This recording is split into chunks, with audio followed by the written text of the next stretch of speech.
कोई जब तुम्हारा हृदय तोड़ दे। सभी संगीत प्रेमियों को हृदय भाव से स्वागत है। दोस्तों, इस सॉन्ग को हम लास्ट में समझेंगे और आपको नोटेशन भी मिलेगा। जो नोटेशन देखकर बजाते हैं उनके लिए अच्छा है। पहले हम क्या करते हैं, पहले बेसिक के विषय में थोड़ा समझ लेते हैं।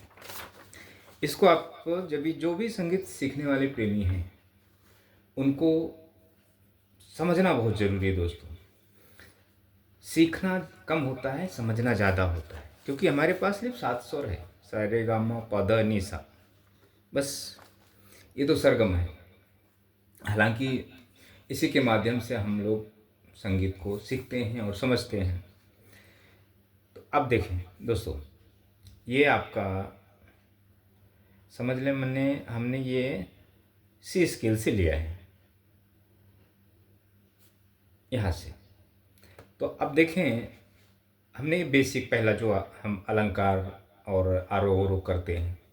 तो जब मैं किसी स्टूडेंट को जब बेसिक शिक्षा देता हूँ तो अब ये जो आपके 7 सफ़ेद 5 काले, तो यहाँ से हम सप्तक शुरू करते हैं इस सी से, सी शार्प से नहीं, सी से। ये जो वेस्टर्न तरीका है। तो यहाँ से आपके पूरे ऑक्टो जो है ना, ये सप्तक अष्टक पूरे बनते हैं यहाँ से, सा से सा, सा से सा और सा से सा। तो लोअर, मिडल, हायर, मंद्र, मध्य, तार, ऐसे।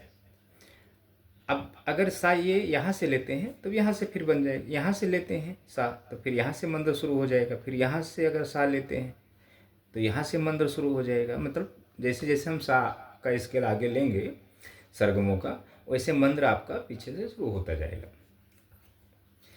तो अब देखें, ये जो आपका समझो एक हमने क्या लिया, खमास थाट।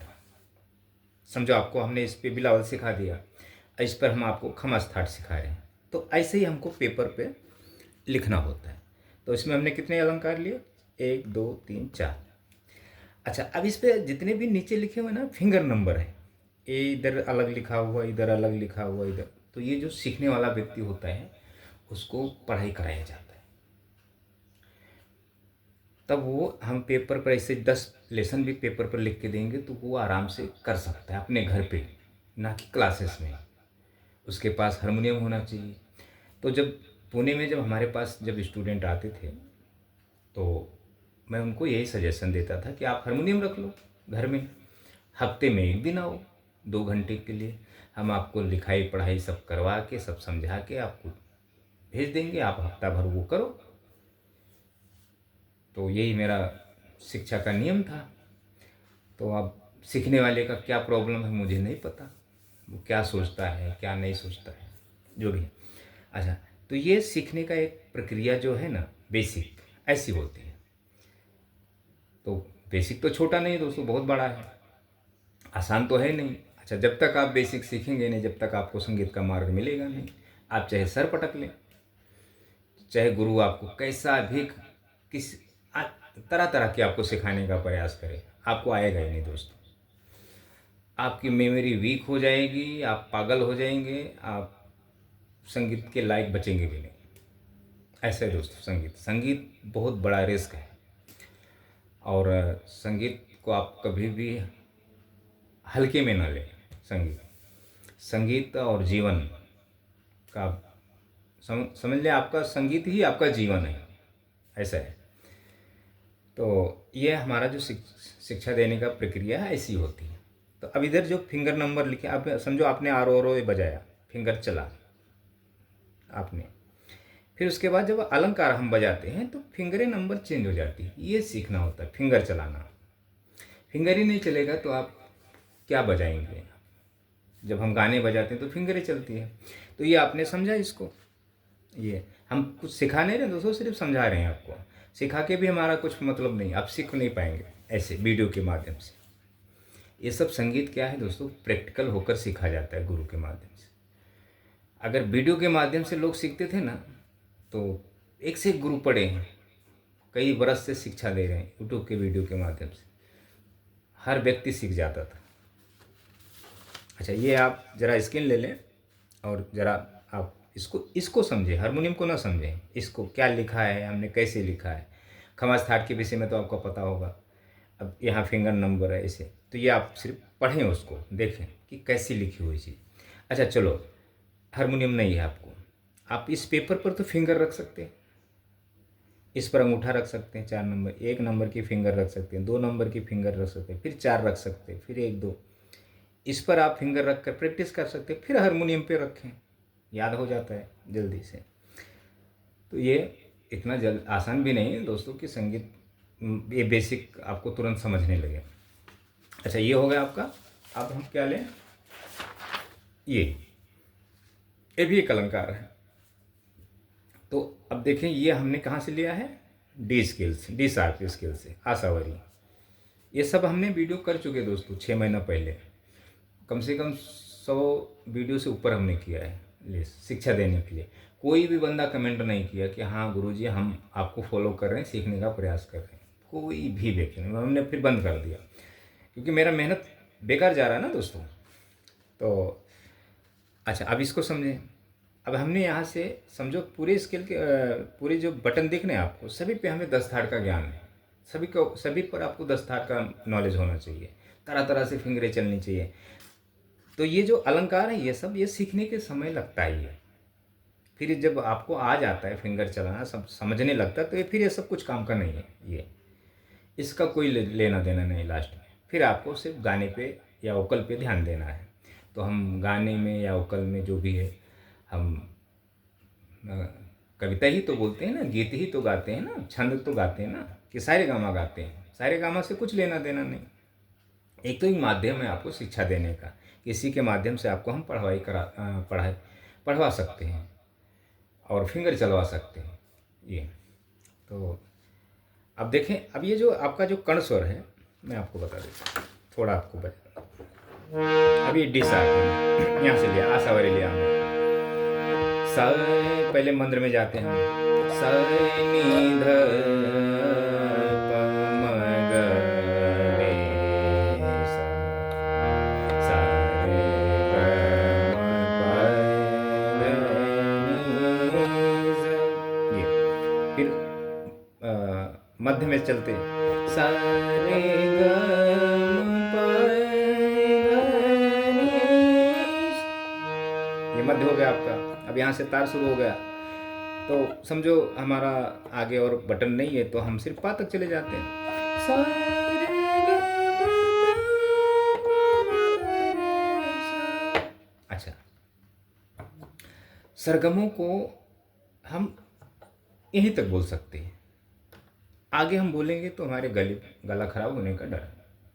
सीखने वाले के लिए, जो सीखे हुए हैं उनके लिए नहीं, वो तो पूरा पैटर्न को गाएंगे, उनको कुछ फर्क नहीं होता। अच्छा, तो अब समझो हमने आर ओ पूरा किया, ये यहाँ तक पूरा बजा लिया, आपने फिंगर चला लिया।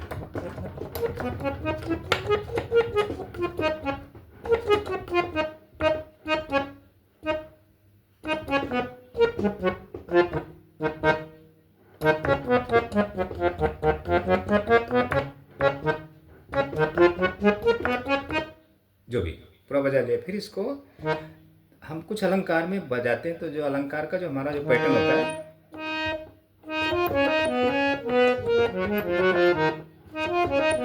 तो इसमें फिंगर का मेन कमाल होता है। तो फिंगर नंबर बताई जाती है सीखने वाले को, ताकि उंगलियां उसकी न फंसे। अगर उसको फिंगर नंबर का ज्ञान नहीं है तो फिर वो ये नहीं बजा पाएगा। ये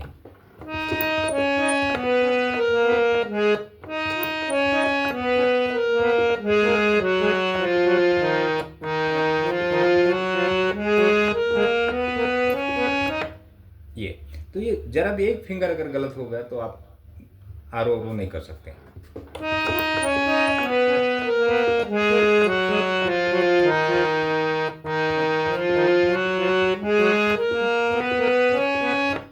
ये पूरे में बजाना होता है। ये तो ये सीखना बहुत अनिवार्य है। ये आपको नहीं आया तो आप समझ लें आप कुछ भी नहीं कर सकते। अगर आपने काली एक से सी शार्प से गुरु को फॉलो किया, गुरु आपको जब तक सिखाएगा और जब तक आप फॉलो करेंगे, आपका तो संगीत का काम तमाम है। आप संगीत कभी सीख नहीं सकते दोस्तों, और गुरु कभी आपको सिखा नहीं सकता। गुरु अगर हर इस पिच हो या स्केल हो जो भी है, अ, अगर आपको 10 थाट की नॉलेज करा देता है अच्छी तरह शुरू में, चाहे जितना वक्त लगने दो, तो आपको 100% ये है कि हाँ, आपको संगीत फ्यूचर में आ जाएगा। और अगर आपने 10 थाट इसको अच्छी तरह से आपने नहीं किया है, नहीं नॉलेज है, तो आप ज़िंदगी भर आप सीखने का प्रयास करें, आपको संगीत नहीं आएगा। हाँ, कुछ अगर आप अनजाने में आपने अपना गला ख़राब कर लिया है, बेसुरे हो गए हैं गा गा के, तो समझो फिर आपके जीवन में फिर संगीत नहीं, क्योंकि कंठ के ही माध्यम से संगीत की उत्पत्ति होती है। कंठ आपका सही है तो आपके जीवन में संगीत है, और नहीं है। देखें दोस्तों, अंधा व्यक्ति, गूंगा व्यक्ति और बहरा व्यक्ति, इन तीनों में अगर हम तीनों को अगर शिक्षा दें संगीत का, तो ना बहरे को संगीत आएगा, नहीं सीख सकता, ना गूंगा सीख सकता है। अंधा व्यक्ति संगीत सीख जाएगा। तो आप समझ लें कि अंधे को तो कुछ दिखाई देता नहीं है, अंधे व्यक्ति को तो अदृश्य है ना ये, वो तो बिना देख, आँख उसकी बंद है तो वो सीख जाता है। अच्छा, हम लोग देखते भी हैं, बोलते भी हैं और सुनते भी हैं, फिर भी नहीं सीख पाते हैं। कारण मार्ग हमें पता नहीं है, मार्ग हमें, इसका जो सत्य मार्ग है वो उस पर हम नहीं चलते हैं, ऐसा है। चलो ये आप ले लें इसकी। अब हम गाने पे आ जाते हैं। ये थोड़ा मैं आपको समझाने के विषय में बनाया हूँ। जो मेरे स्टूडेंट रहते हैं, जब हम उनको जब जुड़ते हैं, जब मुझसे वो जुड़ते हैं, मेरे इसमें हमने नंबर नहीं दिया है, बाकी और वीडियो में नंबर होते हैं, तो आप उस पर जुड़कर हमसे बात कर सकते हैं। उसमें कोई मतलब वो नहीं, अपनी भावनाएं रख सकते हैं। मेरी सिर्फ बातें जो संगीत के विषय में होती हैं ना दोस्तों, वो ज़रा कड़क होती हैं, स्ट्रॉन्ग होती हैं। मतलब ऐसा आपको लगेगा कि ये गुरु, क्योंकि वो कड़ी बातें होती हैं, तो हमें ऐसा डिस्कशन करना पड़ता है, कमेंट करना पड़ता है, क्योंकि ये सब चीज़ें हम पहले दोस्तों 7 साल 8 साल कर चुके हैं, लोगों को शिक्षा दे चुके हैं। तो हमें पता है आपकी कमजोरी क्या है, गुरुओं की कमजोरी क्या है, सब हमें ज्ञान है। इसलिए हम ये वीडियो करते हैं। तो वीडियो में हमें आप कोई कमेंट भी नहीं कर सकते हो, और मैं मना भी करता हूँ कि कमेंट करें, लेकिन आपको नॉलेज है या समझ है तभी कमेंट करें, ऐसे ना करें, क्योंकि मैं रिप्लाई ज़रूर देता हूँ दोस्तों। अच्छा, वो रिप्लाई मैं खास आपके लिए नहीं देता हूँ, लोगों को समझाने के लिए देता हूँ कि लोग कमेंट पढ़ेंगे तो कम से कम थोड़ा उसके माध्यम से भी उनको ज्ञान हो, बस। लेकिन जितने भी सीखने वाले संगीत प्रेमी हैं, हमारे प्रिय हैं दोस्तों, मैं उनकी बहुत कदर करता हूँ, ऐसा है। हाँ, एक बार शिक्षा देने वाले की मैं नहीं कदर करूँगा, लेकिन जो सीखने वाले व्यक्ति हैं, कैसा भी हो, मैं बहुत रिस्पेक्ट करता हूँ दोस्तों, ऐसा है। सिर्फ मेरी बातें कड़वी है, बस बात कड़वी, तो उस पर ऐसा नहीं सोचना मेरी बात है, लेकिन मैं बहुत ज़रा मनमौजी व्यक्ति हूँ। हमसे जो लोग जुड़े हैं ना, उन्हें हमारे विषय में अच्छी तरह ज्ञान है कि ये बंदा कैसा है। अच्छा, अब ये आपको आप ये स्क्रीन ले लें, ये जो नोटेशन देख के थोड़ा बजा लेते हैं, तो ये इसको आपको यहाँ से बजाना है, ये C D E F, F साहब से, तीसरी काली जिसको हम कहते हैं। तो इस पिच से ये गाना आपको, तो ये अभी मुकेश जी का पिच है, समझो मुकेश जी यहाँ से गाए हैं ये गाने को। तो ये गाने में, चलो हम गाने तो बजाएंगे नोटेशन देख के, लेकिन जो इस गाने का मतलब आपको पता है, इस छंद का, जो छंद लिखी हुई चीज़ है ये, आपको इसका भाव पता है क्या कह रहा है, किस रस का भाव है ये, और किस अलंकार में है ये, बहुत सारी चीज़ें। ये तो ये चीज़ें, ये हम गाते यही चीज़ें हैं ना, कि सारे गामा थोड़ी हम बोलते हैं, तो हमें गाना यही है। हमें तो सरगम के माध्यम से आपको नोटेशन बताया है कि ऐसी इसकी जगह ऐसे ऐसी है, ऐसा ऐसा ये चलता है। तो फिंगर भी चलने चाहिए, गाने में फिंगर बहुत अलग तरीके से चलते हैं, तो इसलिए हम ये सब बेसिक सिखाते हैं, ये चलना, उठना बैठना, इससे। और इस छंद के माध्यम से, ये तो चलो फिल्मी सॉन्ग है, हम आपको बोलना सिखाते हैं। तो जब तक आप बोलेंगे नहीं, जब तक आप बजा नहीं पाएंगे। ऐसा जरूरी नहीं कि आप खुल के बोलें, मन में बोलें। तब जब आप मन में बोलेंगे सुर में, तब आपकी सुर यहाँ उत्पत्ति होगी, निकलेगी वैसा। जितने सुर में बोलेंगे, जितनी आपको इसके बारे में, छंद के बारे में नॉलेज होगा, उतनी अच्छी धुन सुनाई देगी। ऐसा है। एक जो कलाकार होता है बहुत बेहतरीन इंस्ट्रूमेंट बजाता है दूसरे की भावनाओं को अनुकरण करके, पर वो गाता नहीं है। तो ऐसा नहीं समझना वो गाता नहीं है, वो सिंगर से भी अच्छा सिंगर है। वो सभी की भावनाओं को इंस्ट्रूमेंट पे बजाता है। बस उसका यही है कारण कि जो उसका कंठ है वो चीज़ नहीं दे सकता, कंठ तैयार नहीं है उसका, सुर में नहीं है। और एक जो सिंगर है बहुत अच्छा सुर में गाता है, एक उसका वाद्य कंठ है, बहुत अच्छी तरह से गाता है, लेकिन वो इंस्ट्रूमेंट नहीं बजा सकता उस गायकी के अंदाज से जो गाता है। अगर वो इंस्ट्रूमेंट बजाए, अगर उसको हम इंस्ट्रूमेंट सिखाएंगे ना बजाने के लिए, तो उसका जो गाने का जो भाव है चेंज हो जाएगा, वोकल। ऐसा है। तो वो इंस्ट्रूमेंट नहीं बजा सकता जैसे हम लोग बजाते हैं ना इंस्ट्रूमेंट, जैसे अभी ऐसे।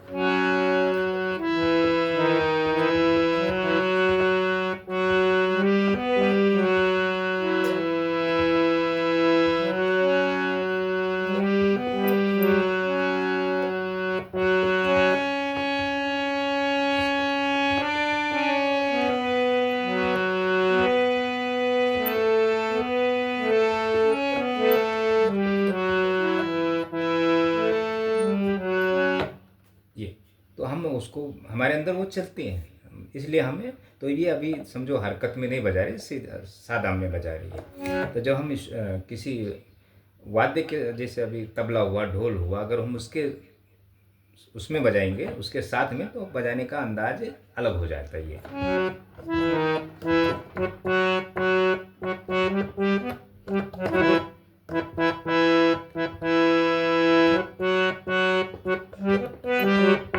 ऐसा बजाएंगे वो, जब हम तबले या ढोल के साथ बजाएंगे तो वो एक हरकत में होती है। ये तो हमने सीधा सीधा ऐसा गायकी के अंदाज में बजाया।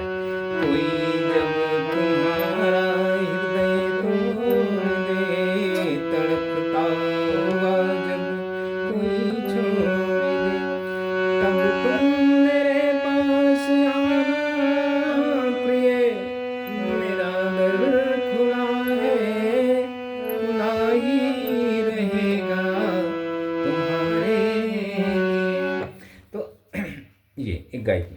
तो अब ये है भैरवी थाट। भैरवी थाट का भाव है, भैरवी थाट में गाने चलते। अच्छा, शुद्धधा भी है इसमें। और मतलब जितना इसमें सिर्फ देखें, पा धानी, कोमल, चारों कोमल है आपका, रेगा धानी, और शुद्धधा भी है इसमें, तो और भी समझ लें। तो अभी आप इसके लिए तो मैं आपको थोड़ा इसमें और समझा देता हूँ। ये या मैं पूरा नहीं बजाऊंगा, थोड़ा आपको समझा देता हूँ। अच्छा, अब ये गाना क्या कह रहा है? कोई जब तुम्हारा हृदय तोड़ दे, तड़पता हुआ जब कोई छोड़ दे, तब तुम मेरे पास आना प्रिय, मेरा दर खुला है, खुला ही रहेगा तुम्हारे लिए। ये तुकबंदी में है, तुक है, मतलब ये छंद के कई चीज़ें इसमें यूज हैं। ये अलंकार है, रस है। अच्छा, अभी तुमको मेरी ज़रूरत नहीं, बहुत चाहने वाले मिल जाएंगे। अभी रूप का एक सागर हो तुम, कमल जितने चाहोगे खिल जाएंगे। दर्पण तुम्हें जब डराने लगे, जवानी भी दामन चुराने लगे। इसके शब्द देखें कैसे हैं वाक्य।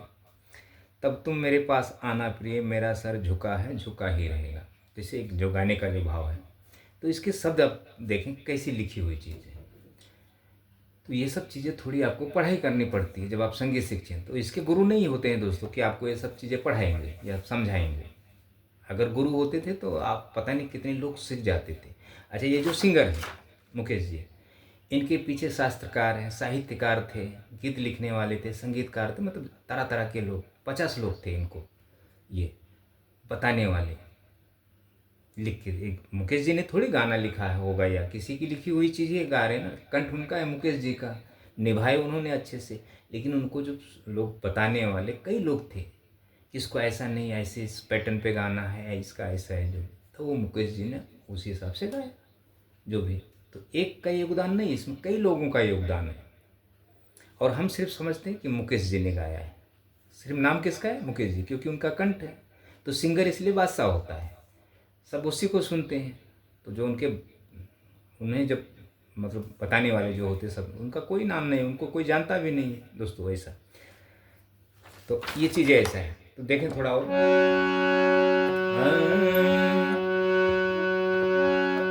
कोई जब तुम्हारा हृदय तोड़ दे,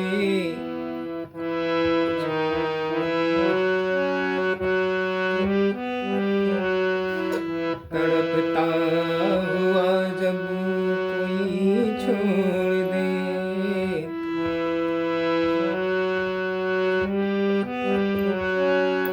तब तुम मेरे पास आना प्रिय, मेरा दिल खुला है, खुला ही रहेगा तुम्हारे लिए। अब इस स्किल से गायकी करना सबके बस की बात नहीं होती यहाँ से। तो हम वोकलिस्ट हैं, तो हमें हर स्किल, हर बटन पे हमारा कंठ है, गला है, हम किसी भी बटन से हम गाएंगे आपको गा के उसको। अच्छा, जब तक हम गा के नहीं बताएंगे, जब तक आपको पता भी नहीं चलेगा। अगर हम ऐसे गूंगे बन के ऐसे हम आपको बजाएंगे नहीं, एक बताने का तरीका होता है, कोई जब तुम्हारा हृदय तोड़ दे, ऐसा। तो एक बताने का अंदाज होता है, और एक गा के, कोई जब तुम्हारा हृदय तोड़ दे, तड़पता हुआ जब कोई छोड़ दे। तो हमारे जैसा आपको वोकलिस्ट होना पड़ेगा, तब आप कुछ भी कर सकते हैं संगीत में। तो ऐसा है दोस्तों। तो इतना आप स्किल ले लें और बजाने का कोशिश करें। देखें, जो अगर आप नोटेशन दें तो आपको अभी देखें ये आगे गया स्केल। अभी तुमको मेरी जरूरत नहीं, अभी तुमको मेरी जरूरत नहीं, बहुत चाहने वाले मिल जाएंगे, अभी रूप का एक सागर तुम। अब मेरा गला तो थोड़ी वहाँ तक ऐसा सुर में गा सकता हूँ मैं थोड़ा बोल नहीं किसके लिए। अभी रूप का एक सागर तुम, कमल जितने चाहोगी खिल जाएंगे, दर्पण तुम्हें जब डराने लगे, जवानी भी दामन चुराने लगे, तब तुम मेरे पास आना प्रिय, मेरा सर झुका है, झुका ही रहेगा तुम्हारे। ऐसे तो ऐसा है। तो इतना आप देखें, और मेरे वीडियो के माध्यम से आपको समझना है दोस्तों, समझें। और बाकी इसमें तो मैं नंबर नहीं दिया हूँ, बाकी दूसरे वीडियो में मेरे नंबर होते हैं, तो आप जुड़ सकते हैं, जुड़ के बात कर। दुनिया में कहीं भी किसी कोने में रहें दोस्तों, किसी भी अन्य कंट्री में रहें, सिटी में रहें, आप मुझसे जुड़कर संगीत के विषय में समझ सकते हैं। एक दो फायदा होगा आपको, या तो संगीत सीख जाएंगे, या तो संगीत सीखना ही छोड़ देंगे, संगीत की लाइन ही छोड़ देंगे आप।